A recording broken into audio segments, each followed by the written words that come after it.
로마서 8장 31절에서 35절 말씀. 그런즉 이 일에 대하여 우리가 무슨 말 하리요? 만일 하나님이 우리를 위하시면 누가 우리를 대적하리요? 자기 아들을 아끼지 아니하시고 우리 모든 사람을 위하여 내주시니가 어찌 그 아들과 함께 모든 것을 우리에게 주시지 아니하겠느냐? 누가 능히 하나님께서 택하신 자들을 고발하리요? 의롭다 하신 이는 하나님이시니 누가 정죄하리요? 죽으실 뿐 아니라 다시 살아나신 이는 그리스도 예수시니 그는 하나님 우편에 계신 자요 우리를 위하여 간구하시는 자시니라. 누가 우리를 그리스도의 사랑에서 끊으리요? 환난이나 공고나 박해나 기근이나 적신이나 위험이나 칼이랴. 아멘. 오늘은 신앙의 유익이라는 제목으로 우리 함께 말씀을 살펴보겠습니다. 우리가 계속해서 효과적인 부르심을 우리가 살펴보고 있는데, 우리가 성령님의 효과적인 부르심으로 말미암아 우리가 받게 된 유익이 칭의와 양자됨과 성화라고 우리가 살펴보았습니다. 그래서 지난 시간에는 이 성화에 대해서 더 깊게 살펴보았습니다. 성화는 우리가 예수 그리스도를 믿고 이제 하나님의 자녀가 되었고, 우리가 죽어서 천국 가기 이전에 이 땅에서 살아가는 모든 삶의 과정이 성화의 과정입니다. 우리가 점점 더 하나님의 말씀에 순종하고 예수님을 닮아가는 삶, 점점 더 거룩해지는 삶이 바로 이 성화의 삶인 것입니다. 그러나 이 성화의 삶 역시 내 힘과 내 능력으로 살아내는 삶이 아니라 하나님께서 이끌어 가시는 삶이라는 사실을 우리가 지난 시간에 살펴보았습니다. 이것을 우리가 성도의 견인이라는 용어로 살펴봤는데, 하나님은 처음부터 끝까지 우리를 성화의 과정으로서 우리를 거룩하게 만들어 가시는 그러한 분이십니다. 그래서 우리가 천국에 가기까지 하나님께서 우리를 이끌어 가시는 그러한 삶을 우리가 살아가고 있습니다. 그런데 우리는 이 성령님의 효과적인 부르심으로 말미암아 칭의와 양자됨과 성화의 삶을 우리가 누리게 되었는데, 그런데 실제적으로 우리가 이 땅에서 우리가 하나님의 자녀가 되었고, 그렇다면 우리가 실제적으로 받는 유익이 무엇인가 하고 우리가 고민해 볼 수 있습니다. 그것을 다루는 내용이 오늘 소요리 문답 36문입니다. 우리 소요리 문답 36문 이렇게 질문하고 있습니다. 이 생에서 칭의와 양자됨과 성화에 따라 생기거나 거기서 비롯되는 유익들이란 무엇일까요? 라고 묻고 있는데, 이에 대한 답을 우리 같이 한번 읽어보겠습니다.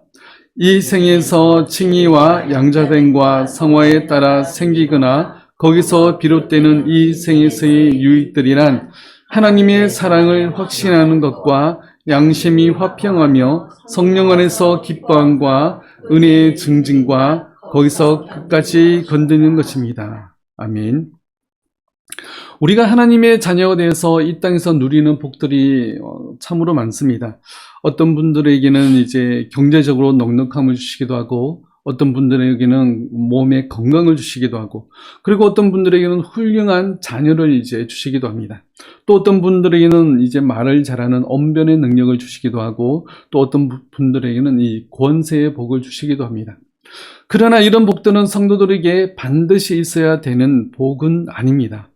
하나님께서 어떤 사람에게는 주시기도 하고 어떤 사람에게도 주시지 않는 그런 복이기 때문에 그렇습니다. 이런 복은 궁극적인 복이 아닙니다.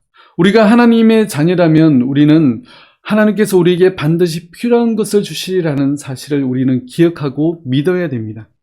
우리에게 경제적 넉넉함보다 경제적인 궁핍함이 우리에게 더 유익하다면 하나님께서 우리에게 경제적 궁핍함을 주실 때도 있습니다.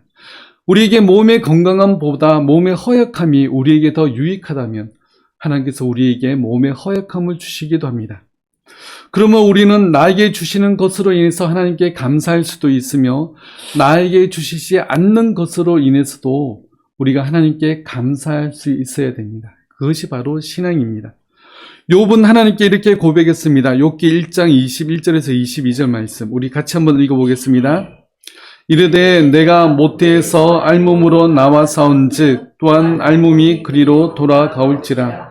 주신 이도 여호와시요 거두신 이도 여호와이시오니 여호와의 이름이 찬송을 받으실지니이다.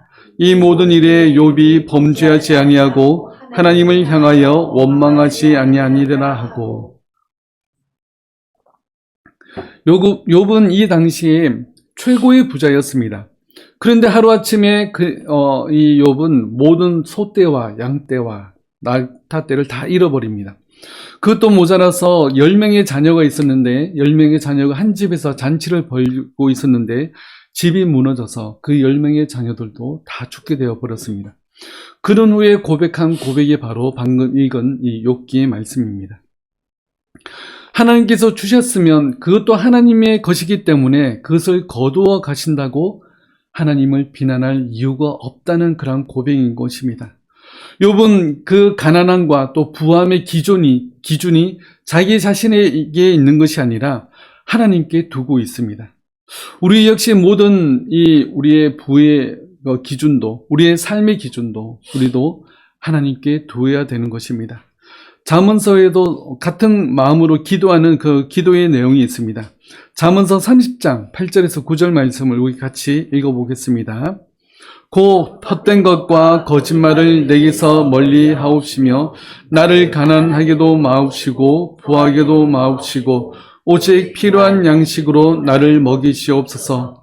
혹 내가 배불러서 하나님을 모른다 여호와가 누구냐 할까오며 혹 내가 가난하여 도둑질하고 내 하나님의 이름을 욕되게 할까 두려워함이니이다. 아멘. 이제 우리가 기도하는 그 기도의 기준이 많은 물질을 주옵소서라고 기도할 것이 아니라 하나님을 모른다 하거나 또 하나님의 이름에 욕되게 하지 않을 정도로만 우리에게 필요한 만큼만 주시옵소서라고 기도해야 되지 않을까 생각해 봅니다. 나의 물질의 넉넉함도 그 기준이 나에게 있는 것이 아니라 하나님께 있어야 됩니다. 이제 내가 이 땅에 사는 것은 내가 예수 그리스도의 피값으로 새로운 생명을 얻었기에 예수님의 생명값으로 살아가는 존재입니다. 그렇게 내 삶의 중심이 내 자신이 아니라 하나님을 중심에 두고 살아가는 그런 자가 되어야 되는 것입니다. 그리고 내 만족이 아니라 하나님의 영광을 위한 삶을 살아야 됩니다. 이러한 삶은 쉽지 않습니다. 그러나 우리가 이러한 삶을 살기 위해서 우리는 힘쓰고 노력해야 됩니다. 내가 하는 말과 생각이 하나님이 기뻐하시는 것인가? 우리는 항상 생각해야 됩니다. 내가 시간을 쓰고 물질을 쓰는 것이 내가 내 욕심을 채우는 것이 아니라 하나님의 나라를 확장하기 위해서 내가 내 시간과 물질을 쓰고 있는가? 우리는 돌아봐야 되는 것입니다. 그러한 삶을 위해서 힘쓰는 우리 모두가 되시길 바라겠습니다. 오늘 소요리 문답에서 칭의와 양자됨과 성환을 통해서 얻는 이익이 무엇이냐고 할 때 5가지로 요약해서 볼 수 있습니다. 첫째는 하나님의 사랑을 확신하는 것입니다.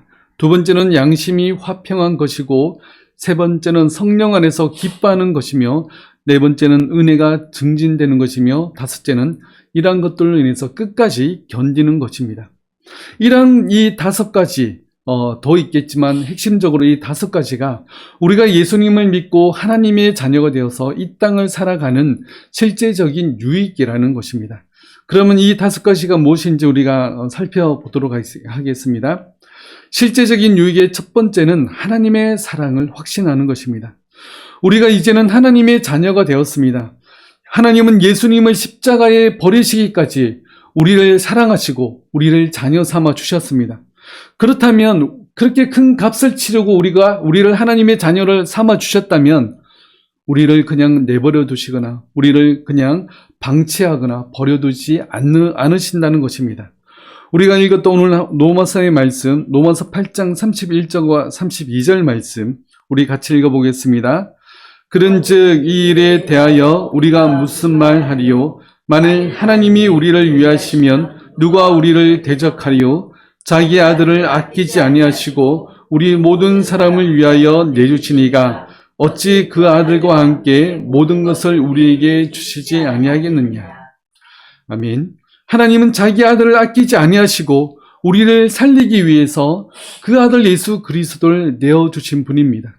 그렇게 큰 희생을 치르고 우리를 살리시기 때문에 우리의 대적이 우리를 해치려 할 때 하나님께서는 우리를 지키시며 우리를 품에 안으시고 우리를 인도하시며 우리의 가장 좋은 것으로 채워주시는 그런 분이십니다. 이런 모든 과정에서 우리가 하나님의 사랑을 발견하고 확신할 수가 있습니다. 하나님께서 정말 나를 사랑하시는구나. 나를 아끼시고 나를 보호하시며 내 주변에 좋은 사람들을 보내주셔서 나를 도우시는구나. 라는 것을 발견하고 우리가 알 수 있습니다. 우리가 하나님의 사랑을 확신하게 되면 우리가 더 이상 이 세상에서 두려움 없이 하나님의 사랑 가운데 거하며 살아갈 수가 있는 것입니다. 그것이 바로 실제적인 우리의 신앙의 유익인 것입니다. 신앙의 실제적인 유익의 두 번째는 양심의 화평입니다. 하나님께서 나를 사랑하시고 나를 지키시고 나를 위하신다는 사실을 알게 되면 우리는 양심의 화평, 즉 마음의 평안을 누릴 수가 있습니다. 우리가 좀 전에 읽었던 로마서 그 뒷부분, 로마서 8장 33절과 35절 말씀 우리 같이 읽어보겠습니다. 누가 능히 하나님께서 택하신 자들을 고발하리요 의롭다 하신 이는 하나님이시니 누가 정죄하리요 죽으실 뿐 아니라 다시 살아나신 이는 그리스도 예수시니 그는 하나님 우편에 계신 자요 우리를 위하여 간구하시는 자신이나 아멘. 네.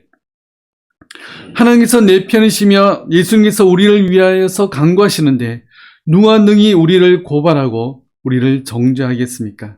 내가 하나님의 선택받은 자이고 하나님의 자녀임을 안다면 우리는 우리 마음 가운데 두려움이 없는 것입니다. 이 세상에 그 누구보다 강하시고 전능하신 하나님께서 나와 함께 있다는 것을 우리가 안다면 우리의 마음은 참으로 평안을 누릴 수가 있는 것입니다. 내가 하나님의 사랑을 확신하는 자라면 우리가 마음의 평안을 누리는 것인데 마음의 평안을 누리는 것으로 그치지 않고 우리는 성령 안에서 기뻐할 수가 있습니다. 이것이 바로 신앙의 실제적인 유익의 세 번째입니다. 로마서 14장 17절에는 이렇게 말씀합니다. 우리 같이 한번 읽어보겠습니다. 하나님의 나라는 먹고 마시는 것이 아니요 오직 성령 안에 있는 의와 평강과 희락이라. 아멘. 하나님의 나라는 성령 안에서 누리는 것입니다. 그것은 성령 안에서 의와 평강과 희락입니다.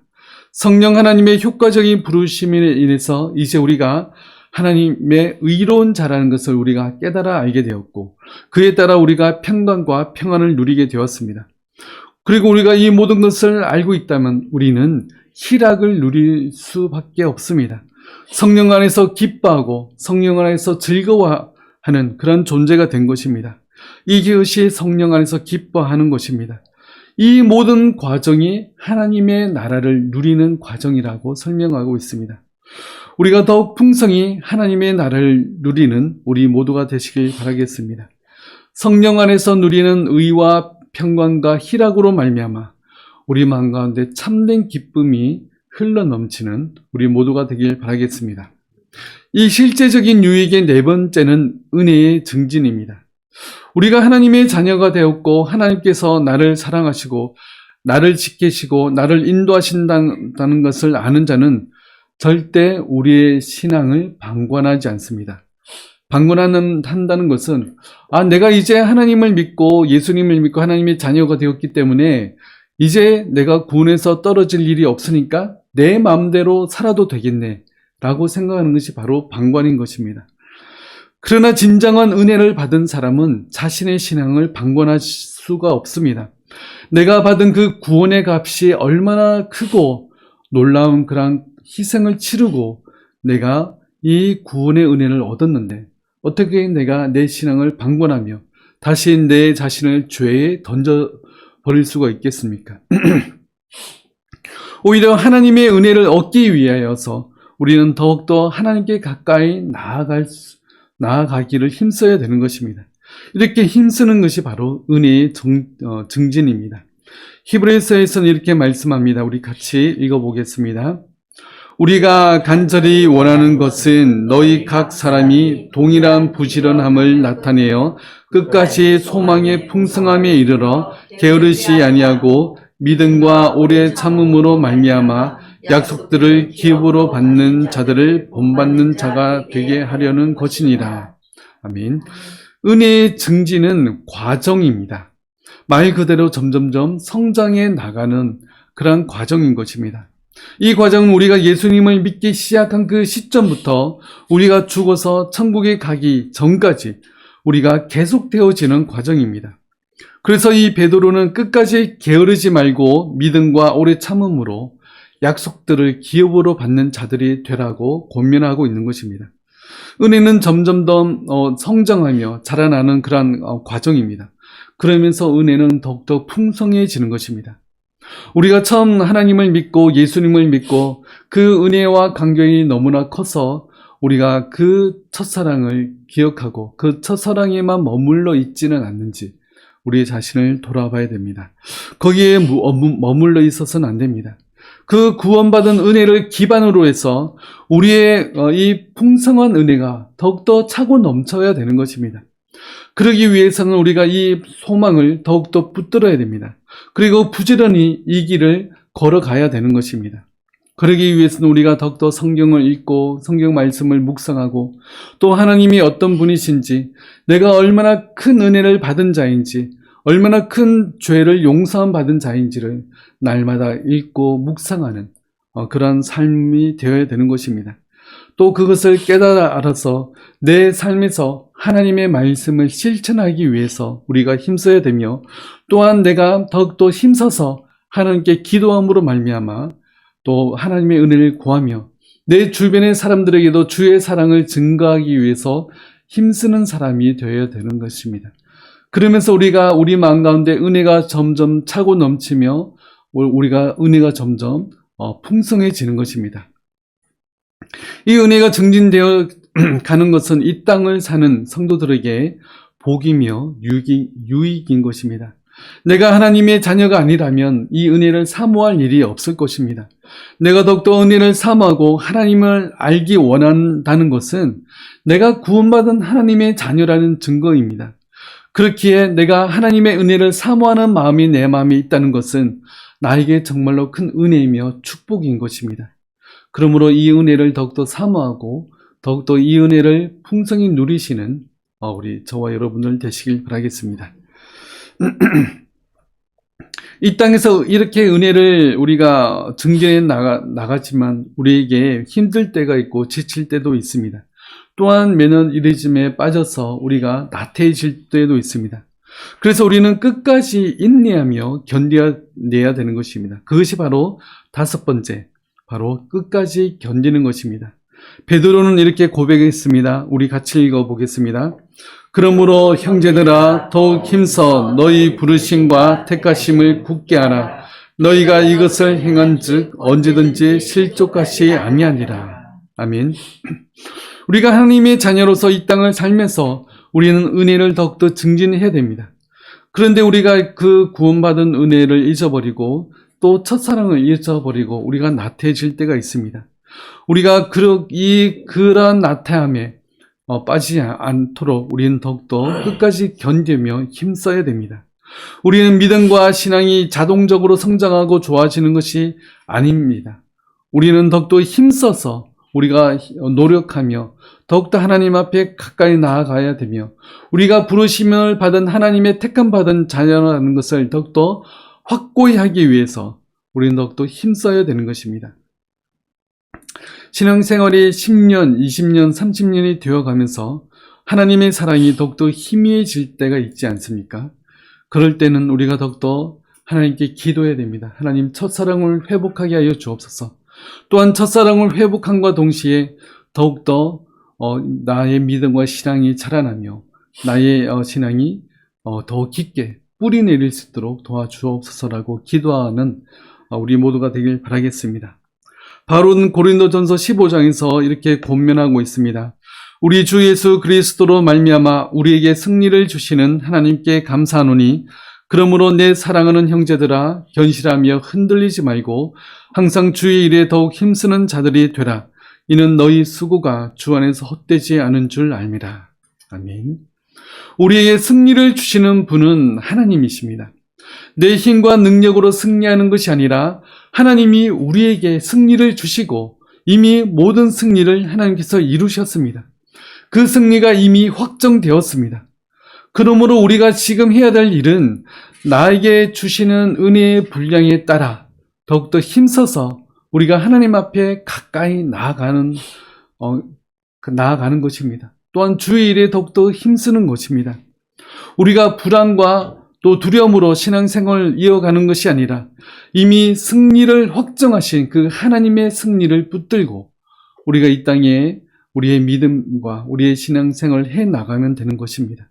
그러므로 끝까지 인내하면서 이 신앙생활을 해나가시기 바랍니다.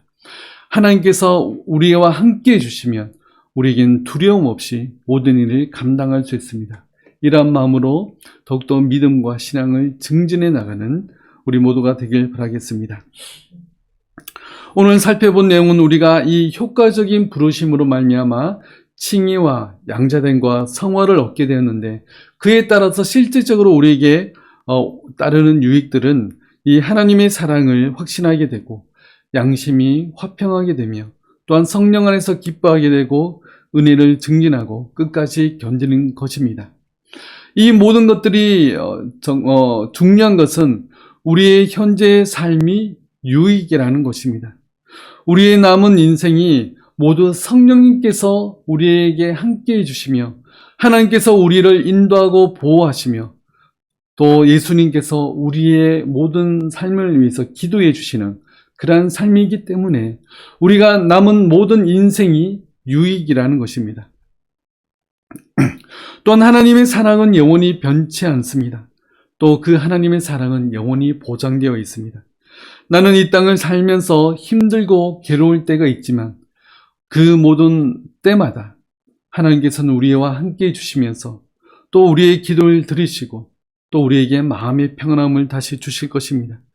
그러면서 우리의 마음 가운데 은혜가 더욱더 성장하며 자라나게 될 것입니다. 이 모든 신앙의 과정은 힘들 때도 있겠지만 그것이 다 유익이라는 사실입니다. 욥은 하루아침에 자신의 모든 재산을 잃고 10명의 자녀도 잃어버렸습니다. 가장 친하다는 친구들이 찾아와서 너희의 죄 때문에 하나님께 내시는 벌이라고 하면서 이 욥을 비난합니다. 그러면서도 욥은 끝까지 하나님을 원망하지 아니하고 오히려 하나님께 기도하며 하나님께 의지합니다. 그러다가 자신이 태어난 것도 부정하면서 자괴감에 빠지기도 합니다. 그러한 욥에게 하나님은 다시금 그 욥이 회복할 수 있도록 은혜를 주십니다. 욥이 이 모든 과정을 겪으면서 더욱더 하나님을 알게 되었고 또 하나님이 어떤 분이신지 얼마나 큰 은혜를 나에게 주신 분인지를 깨닫게 되었습니다. 우리의 신앙의 여정도 이 욥의 여정과 다르지 않습니다. 처음에는 우리가 은혜가 충만한 것 같다가도 시간이 지날수록 믿음의 확신이 흐려질 때도 있고 하나님의 사랑에 대해서 희미해질 때가 있습니다.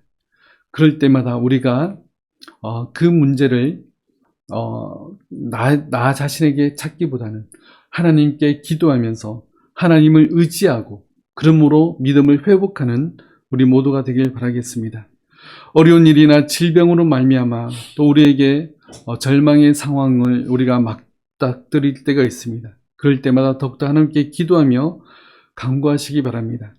이 모든 과정을 통해서 하나님의 살아계심과 하나님이 나를 얼마나 사랑하시는지를 우리는 깨닫게 되는 것입니다. 그러면서 더욱더 굳은 믿음의 확신이 생기는 것입니다. 이 모든 과정이 신앙의 과정입니다. 이 모든 과정이 유익하며 복되다고 말씀하고 있습니다.